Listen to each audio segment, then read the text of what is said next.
Zakaj zdaj ravno delavsko lastništvo in kakšen učinek naj bi to imelo na gospodarstvo in ne nazadnje tudi na družbo? Prvo je, da se kažejo zelo veliki pozitivni učinki na ravni zaposlenih, ti so bolj motivirani, bolj produktivni in tudi z vidika njihovega premoženja, premoženjskega stanja je tako razmerje veliko bolj ugodno.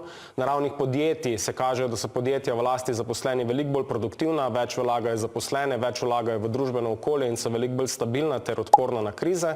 Na ravni družbe kot lokalnega okolja in države pa se tudi kaže veliko pozitivnih posledic, predvsem ta, da so ta podjetja veliko bolj razvojno naravnana in veliko več vlagajo v lokalno okolje. Kako bi pa to delovalo sploh v praksi? Kdo vse bi bil lahko del podjetja? Čisto vsi delavci?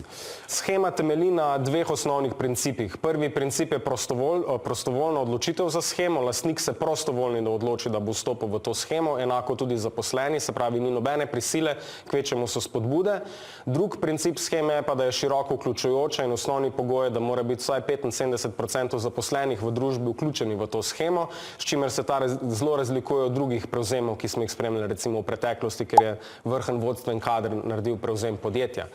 Ko sta ta dva osnovna pogoja izpolnjena, gre pa pač zakon predvideva zelo jasen postopek, na kak način se ta shema uvede, predvideva, da se ustanovi lastniška zadruga delavcev, ta pridobi poseben status in odkup potem se vodi prek te družbe, izvaja se pa z prihodnimi dobički družbe, s čimer je shema na nek način primerljiva nagrajevanju delavcev z udeležbo v dobičku, kot je neka praksa, ki poznamo že iz preteklosti, s to razliko, da se tu nagrajujejo v bistvu z deleži v družbi. 4 države že to poznajo in to niso države z Daljnega vzhoda, ampak pravzaprav v srču kapitalizma.